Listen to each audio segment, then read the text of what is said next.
Hey YouTube, sorry it took me a little while to get everything all set up here, but wanted to show you guys a little bit about what's going on here currently. We got a couple guys who brought some machines down. This is Sonic Gravity,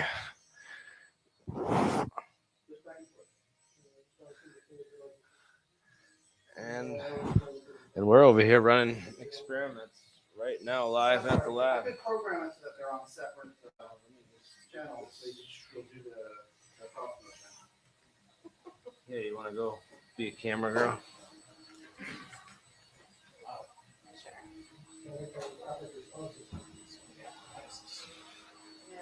Sweet.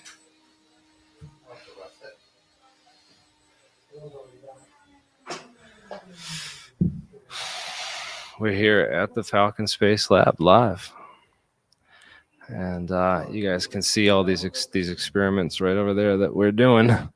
We got the whole place fixed up and cleaned up, new tables. Huge improvement from where things. Let me just.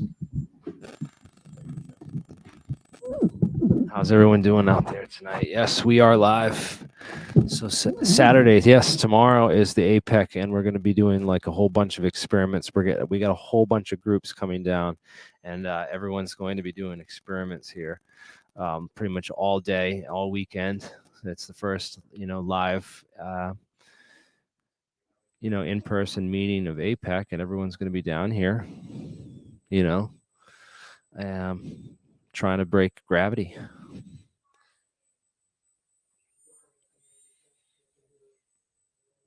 You wouldn't believe the sound that's coming out of this right now. It's like super high pitched. The dogs are probably going crazy. Let's get Pinky. She won't come back here. She hears that noise. The dog's staying away, far away from that high pitched, high speed. Look at these things. These gyroscopes are going to be spinning super high speed. Yeah, I noticed that, man. Sorry about that. We won't be live for long. We're just here to hype up things for the conference tomorrow. Yeah, everyone got APEC lab coats, and we're over here.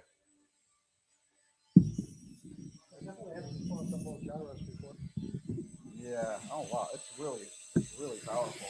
So basically, this is the first iteration of Mike Campbell's contraption that he showed off at APEC. His critique was we got to move it, have a bit of an offset. Right now, we got these two gyros spinning at around 15,000 RPM. They weigh about a pound. And so there's a lot of torque available. And then I have these really powerful servos underneath it. It's torquing it at 90 degrees.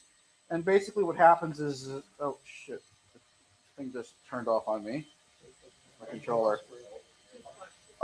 Basically it torques back and forth like that. But if we had an offset on it, it's possible that we'll be able to swim through space-time with it. And to do that, we'd have to build a piece of aluminum that comes off on an angle. Are we live yet? Can you put your controller towards this? Can you move your controller to this side of the...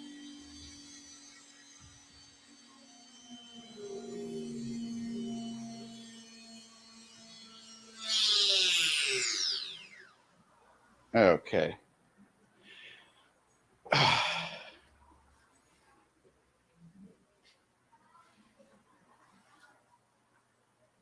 Okay, so you want the controller on the other side? Well, I just want to be able to see everything you're doing. Everything Oh, you're are we touching. live? I think so. I don't know. No, but I just needed that on the other side that way.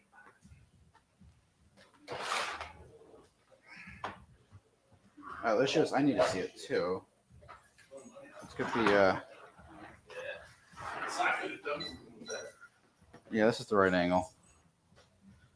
That's where you can see the voltage and you can see everything. All the specs. Can you stand over there too, or no? So good. No, then I can't My see it. favorite beers. Franziskaner, I don't know if you've had it or not. Huh? I like the gold connecting. Crystal's okay. All right, so can we show off? Yeah, we can do it.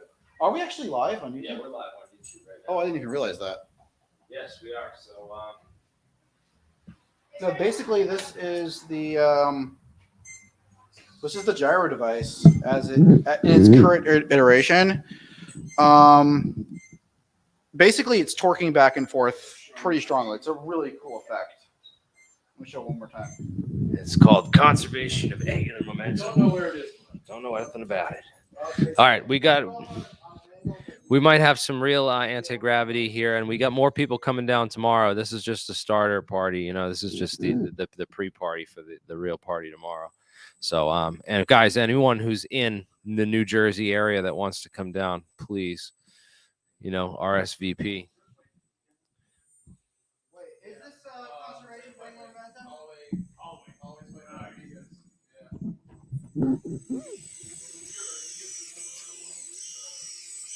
It's torquing in a different direction. What if we offset it instead of having it smack in the center, having it more like a paddle? So you could like Get on the machine shop, build a new contraption. I don't think that these spinning things are going to be the secret to anti-gravity. It's got to be something a little different than that. Man, that's people already tried this stuff. All right. I want you guys to meet my other friend over here. This is why don't you introduce yourself, Brad? Brad, oh my God, he's too tall. That's tall guys. Yeah, I'm Brad Voorhees. I'm the host of Sonic Gravity, and for the last 5 or 6 months, I've been trying to teach myself quantum physics. And 2 weeks ago, completed this anti-gravity. I call it the Voorhees anti-gravity engine, or the VAG. And I'm about ready. I'll I'll point it out. I'm gonna give you a little tour of it. But we lost about 3.5 pounds. We shook about 3.5 pounds of mass, I think. And so we're gonna do some more, because I'll talk through all the upgrades I did since then, which I just finished. And we got to tune up, and then when we turn it on, we'll see what happens. All right, should I go over there? Yeah. All right. Let's turn it around. All right, so bring that mic over here. Bring that microphone over here. It's very professional. All right, so I got to do some with my hands to show how it works. here. I just unmuted your camera. You can just go something. First, we can get over the mic cord.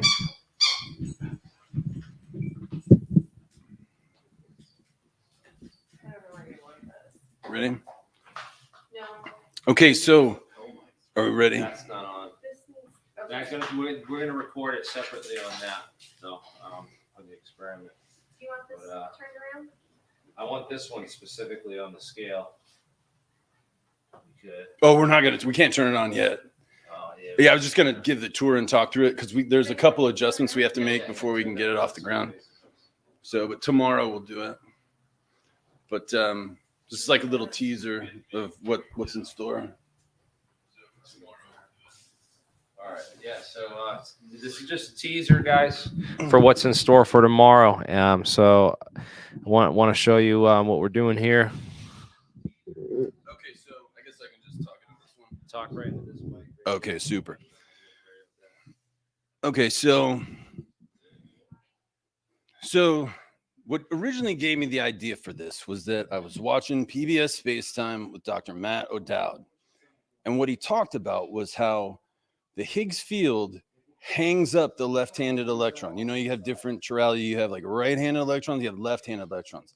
The right-handed electrons, he said, were photons, but the left-handed electrons were electrons that got slowed way down. And it's because they trade what's called a weak hypercharge back and forth with the Higgs field. And so in some ways, this is the beginning of sort of in my mind, the unification of quantum field theory and general relativity, because what occurred to me was that if the left-handed electron is getting hung up by the Higgs field, then that meant that the left-handed electron was pushing on the Higgs field too, because we know from Newton's laws of motion that in an action creates an equal and opposite reaction. So If you're slowing down the left-handed electron, then that means the left-handed electron is punching the Higgs field. And so then it occurred to me that we might be able to get the left-handed electron to push on the Higgs field harmonically, like we push somebody on a swing. Because like you push them on a swing, they swing out, they come back. Push them again, they swing out, they come back. Swing out, they come back. So a constant field that's just like pushing on it, that's not going to really do it. What we need to do is build energy in the system so that eventually, if we reach that resonance loading condition, we'll have enough energy that will like bust it clean, that we will essentially, I mean, if you look at the energy of the Higgs field in a vacuum at zero excitement, it's like non-zero. And so we got excited a little to drop it down into the ground state, is what they call it, where there's no like strength to it. So anyway, so what we got to do is we have to figure out how to pump and pump and pump and pump a field that will create so we'll have a high density of left-handed electrons that will bump on that Higgs field, hopefully knock it free. And so can you show the scale right here? All right, so this is an analog scale. It's at the 100 pounds. Okay, and then point it right here at the badge. There you go. Now, this rig is about 50 pounds. And so maybe a little bit more than 50 pounds. And I took some video. We tested it once, and we got all the way down to 47 for just a second. And it's on the website and everything, so you can check it out. But we got to do it. But now we're going to do it like, with cameras all everywhere. And so everybody can like see there's live witnesses in multiple angles. So, I'm not like fucking holding it up or whatever, cheating. And so so anyway, we're going to pump on that Higgs string. We're going to harmonically load it. And if we can achieve resonance, then maybe we bust it loose. And my hypothesis is that if we knock the Higgs field off of our atoms, we will break the symmetry of the Higgs field, and then we'll get the electroweak unification, which means we'll have an electromagnetic field, and then the weak nuclear force is gonna it's not gonna have the symmetry break it anymore, and so then it's gonna be pushing on all sides, and that's where we're gonna get 0 point energy. I'll talk about that later, but essentially we're gonna knock this mass off as much as we can, and what that'll look like, we're not gonna have the harmonics exactly right. It won't be exact, and this is only gonna turn out to be like a 1.5 kilohertz field, so it's not gonna be super powerful at all. I mean, that wheel's probably going to spin at 4 or 5 hertz, like almost nothing. And so, but anyway, we're going to get some results. But what's going to happen is we're going to put that rig on top of that scale, and we're going to turn it on, and we're going to watch it get lighter. It's going to get a little bit lighter. That's kind of the goal. We'll set that up for tomorrow, man. And can I tell them how it works, or you want me to? Oh yeah, tell them. Do you want me to tell them? Okay, yeah. So, I appreciate it. So what we're going to do? So what we're going to do is when we turn it on, so I'll tell you how it works. Now, okay, in a magnetic field, I read some research from Oxford, something like a month ago or something. This is graphene. Now, this isn't super high grade. This gray stuff in between is graphene. Man, I don't know. It's like, my bad. I'm not an academician. I just do what I do. So, but I didn't think it up. It was just, I don't know, find out. This guy in Oxford, he's a really smart guy. They're really into graphene.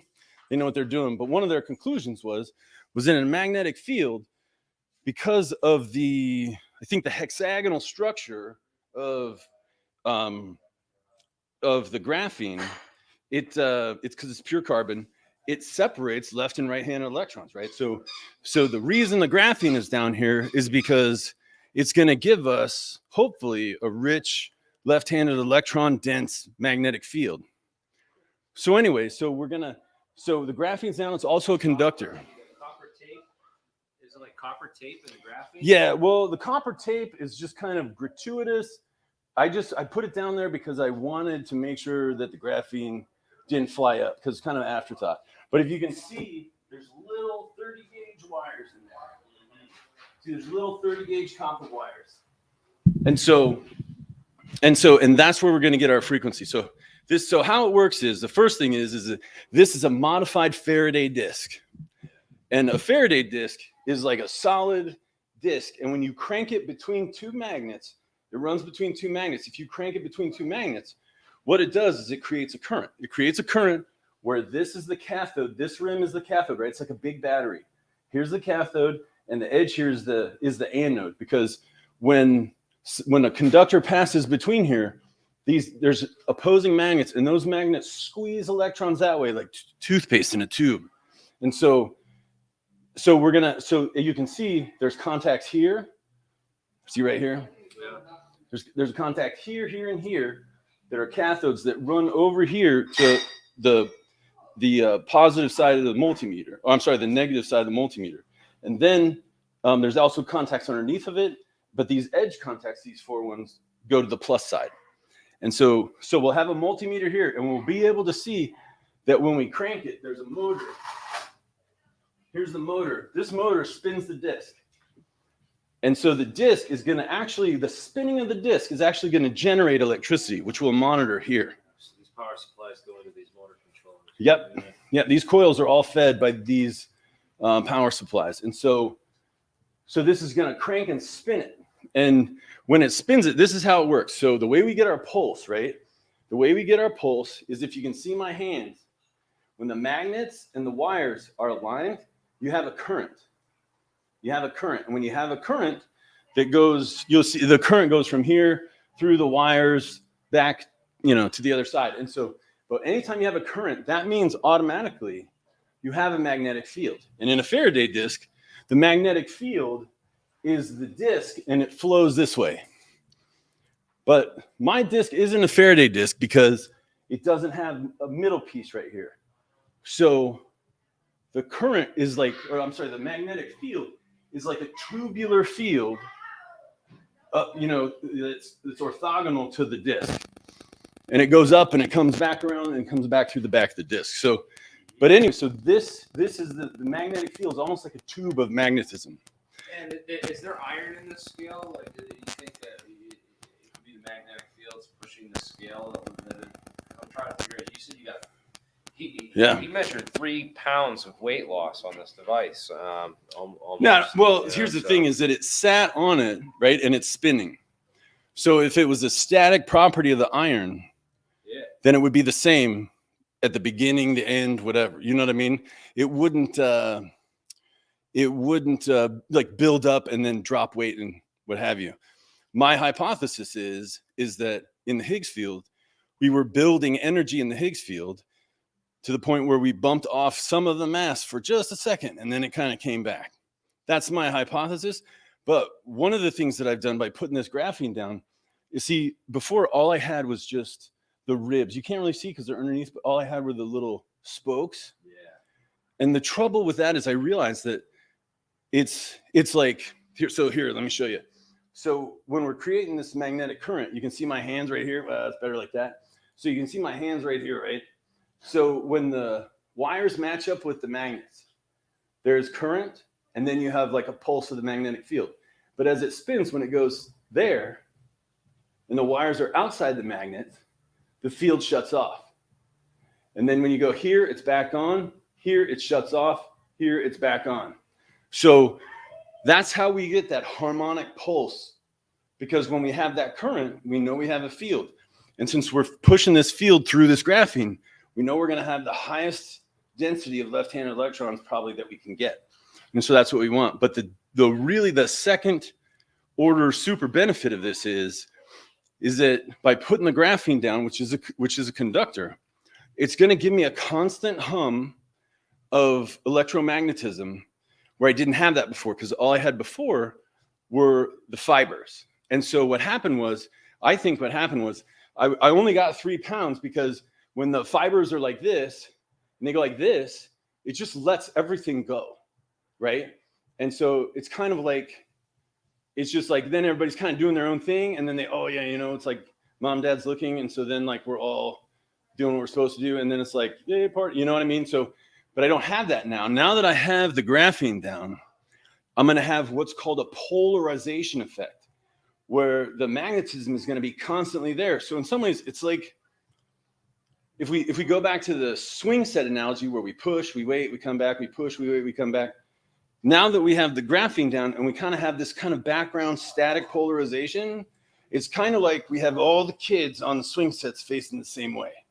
And so I think what that's going to do is it's actually going to build energy a lot more efficiently, I'm hoping.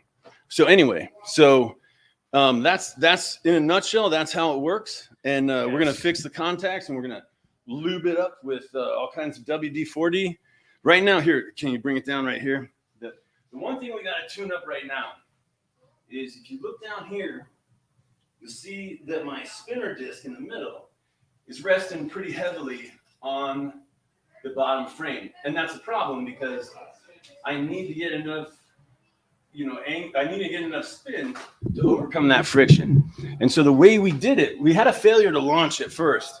And up here, so what we did to overcome that is we made these, and my wife thought of this, we made these craft wire skis so that it would lift the disc off of the bottom plate.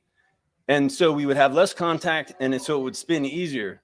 But since we've done it, they kind of flattened out or whatever. So, that's okay.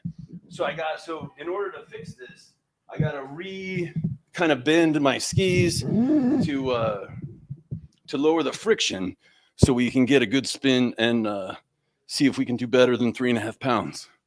Yeah, man. So once again, guys, Brad Voorhees, and where can people? Do you have a website or anything that people can look Sonic Gravity, Sonic, and then -gravity.com. It's all my podcast episodes, and appreciate it if you check out the Facebook page, follow, and subscribe to the podcast wherever you get your podcast. And I just started sort of teaching myself the theoretical physics that I thought I would need to do this. And so I actually, from whenever they showed us, the Navy showed us those UFOs, I got totally into it. And so from about June until, today, I've been trying to teach myself quantum physics to try to figure out how Tic Tacs fly.